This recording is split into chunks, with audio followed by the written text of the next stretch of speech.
Glenn Ivey just issued a stark warning to the FBI's top director. Cutting jobs now could cripple the agency at a time when domestic threats are rising. This isn't just about money, it's about national security, public safety, and the people on the front lines protecting our country. Mr. Chairman, let me just follow up with where I think Mr. Klein left off. When I was on the Judiciary Committee last year, there was the 702 issue. It was a very close vote. But the compromise essentially was that we were going to continue to allow the FBI to do warrantless searches, and this is on the specific databases that are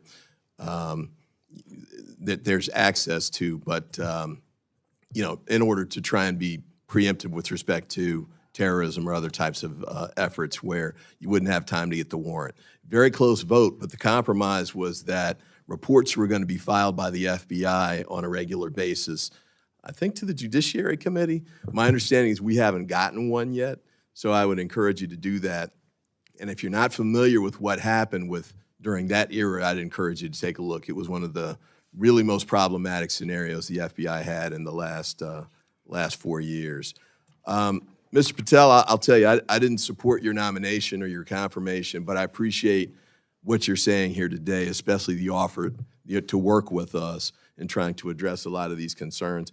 I think I appreciate what you said about your the budget issue, because if you're saying you think you need more than what the skinny budget's giving, I strongly agree. I was really concerned to see the $540 million plus cut to the FBI, and the rationale was that it was going to be, DEI school board meetings and gender ideology, and there's not $500 million worth of cuts related to that, regardless of how one might feel about whatever those issues were. And I really do believe that the FBI is the greatest investigative body in the world, and the strongest asset that you have are your team, your human resources there. And I think you said something about eliminating 1,100 positions and having to fire 13 more, that you didn't want to do that, but given potential budgetary impacts, you might have to do that. That would be horrible for the FBI, especially right now. So we certainly will work with you to protect your budget. A couple quick points with respect to your testimony. One concern that I did have was, there were some things that you really didn't touch on in your testimony. And I appreciate Tesla's as an issue, and whoever's setting those on fire should be held accountable for that. But we've got serious political violence here in the United States, a lot of homegrown activity that we need to focus on. Your predecessor testified a lot about it, and we understood the importance of that. Some of us had a chance to work on the task force that investigated the attempted assassination of now President Donald Trump, and I know you've got another pending case with respect to Mar-a-Lago. I think that might be one of the things you want to talk about, not just what happened then, but what's being done following up on that, because there continue to be issues. Governor Shapiro's house being set on fire was another horrific example of that. Also, domestic terrorism with respect, you mentioned New Orleans in your oral testimony today, but that's the kind of homegrown terrorism issues that I think we need to focus on, and really only the FBI can get at that in the way that we need to have done. Brian Thompson, that assassination of the United Healthcare CEO was another example of that. The political violence, or violent crime issue that you just mentioned a moment ago, I've got mixed feelings about the decentralization of your staff. I take the point that you want to make, and my only encouragement would be that you take it slow, especially with specialized positions to see. We did a mini version of this here in Washington, D.C., 25 years ago when we went to political neighborhood prosecution and policing.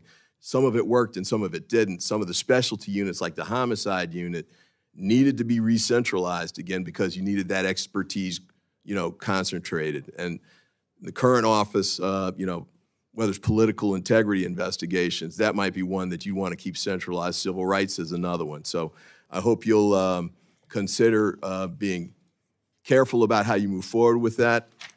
And my district is Maryland. We love having you guys nearby.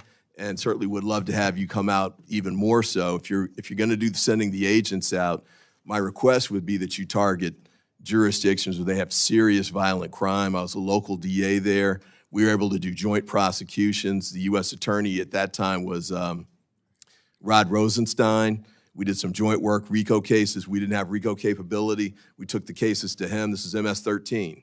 And so, you know, when you do joint efforts like that, it can really help local prosecutors and local law enforcement, because the FBI has resources that they can bring to bear that we just don't at the local level, and the impact can be really significant. So I thank you for what you've done so far and your offer to work with us, and I look forward to working with you in the future. Thank you, sir. Mr. Gonzalez. When Rep. Glenn Ivey stood before FBI Director Kash Patel, he wasn't just reading from a script. He was sounding a serious alarm about the potential consequences of cutting FBI jobs at a time when the nation faces real security challenges. This isn't just a story about budgets or numbers, it's about the very people who keep our communities and our country safe.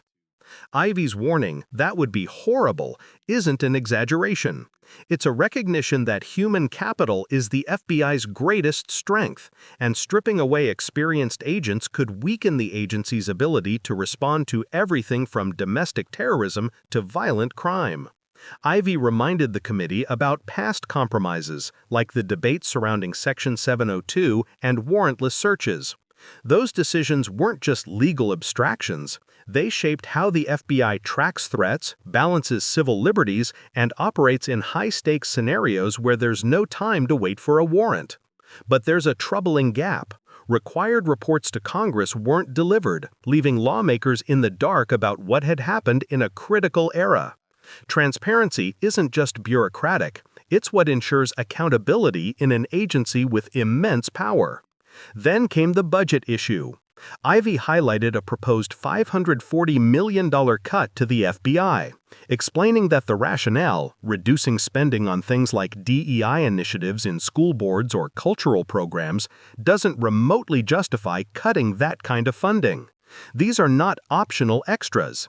Every dollar of the FBI budget directly supports its ability to prevent threats, investigate crimes, and protect the public. Eliminating positions in this environment isn't just inconvenient, it could leave gaps in national security that have real-world consequences. Ivey went further, connecting the dots to recent examples of domestic threats, from politically motivated arson at Governor Shapiro's house to high-profile violent attacks and the Mar-a-Lago case. These are not abstract statistics, they're evidence that the FBI's work saves lives and prevents chaos. Cutting agents in the middle of this landscape doesn't just weaken the agency, it puts ordinary Americans at risk. He also stressed the importance of expertise and careful planning when decentralizing staff.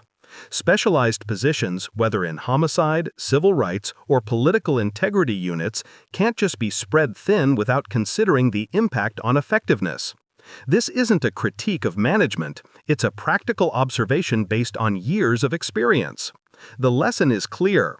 Expertise is concentrated power, and moving it without caution can have real consequences. Finally, Ivey humanized the discussion. He reminded Patel and us that the FBI is made up of people.